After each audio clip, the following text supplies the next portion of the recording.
দর্শক, আমরা চেষ্টা করছি বিমানবন্দরের সাথে সংযোগটি পুনঃস্থাপন করার। চলে যাচ্ছে সহকর্মী মারুফের কাছে।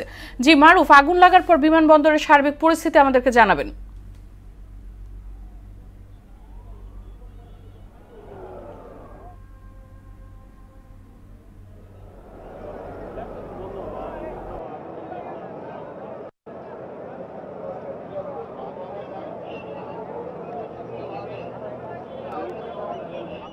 বিমানবন্দরের যে আমদানি কার্গো কমপ্লেক্স রয়েছে, সেই আমদানি কার্গো কমপ্লেক্সের সামনেই মূলত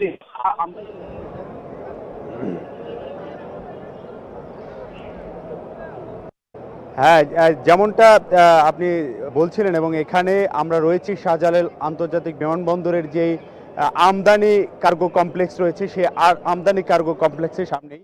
মূলত এই আমদানি কার্গো কমপ্লেক্সেই আমরা যেমনটা জেনেছি, দুপুর 2:30টার দিকে মূলত প্রথমে আগুনের ঘটনার সূত্রপাত হয়। সেই আমদানি কার্গোর সামনে যখন সেই 2:30টার দিকে আগুনের ঘটনা খবর পান, তখনই বাংলাদেশ ফায়ার সার্ভিসের একে একে এখানে এই পর্যন্ত 33টি বা 36টি ইউনিট এখানে যুক্ত হয়েছে, এবং সেই 36টি ইউনিট অগ্নি নির্বাপনে কাজ করছে। পাশাপাশি সেখানে যুক্ত হয়েছে বিমান বাহিনী, সেনাবাহিনী, বিজিবি সহ বেশ কয়েকটি বাহিনী এখানে অগ্নি নির্বাপন কাজে যুক্ত হয়েছেন। আমরা এখানে দেখতে পাচ্ছি যে বিভিন্ন সোর্স থেকে পানি নিয়ে আসা হচ্ছে, বিশেষ করে গাড়িতে করে এখানে পানি নিয়ে আসা হচ্ছে। এখানে আইন শৃঙ্খলা রক্ষাকারী বাহিনীর বিপুল সংখ্যক সদস্য মোতায়েন রয়েছে, বিভিন্ন বাহিনীর সদস্য মোতায়েন রয়েছে, র্যাব, পুলিশ, বিজিবি, আনসার সহ বিভিন্ন বাহিনী এখানে মোতায়েন রয়েছে, যারা মূলত উৎসুক জনতা যাদের রয়েছেন তাদেরকে একটা জায়গায় আটকে দিয়েছেন। এবং অগ্নি নির্বাপনের যে কাজটি এখনো চলমান রয়েছে। আমরা দেখতে পাচ্ছি যে আমদানি যেই কার্গো কন্টেনার যেই আমদানি করা, কোনো হতাহতের ঘটনা আমরা এখন পর্যন্ত শুনতে পাইনি। তবে এখানে এসে আমরা দেখেছি যে তারা বেশ তৎপর রয়েছে অগ্নি নির্বাপনের জন্য।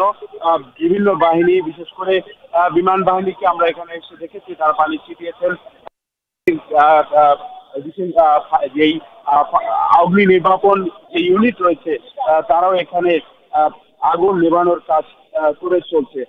আমরা এখানে যেই তথ্য দেওয়া হয়েছে সে অনুযায়ী তারা জানিয়েছে যে মানে যে 13টি স্টেশন এখানে সরাসরি কাজ করছে, এবং আমরা জেনেছি যে আগুন লাগার কিছুক্ষণ পর যে আকাশ যে ধোঁয়ায় ভরে গিয়ে করছে, কারণে সেখানে সকল ধরনের বিমানের ওঠানাম বন্ধ করে দিয়েছে, এবং ভিন্ন পথে কিছু বিমান চট্টগ্রাম অবতরণ করেছে অথবা সিলেটে অবতরণ করেছে, এমন খবর আমরা পেয়েছি।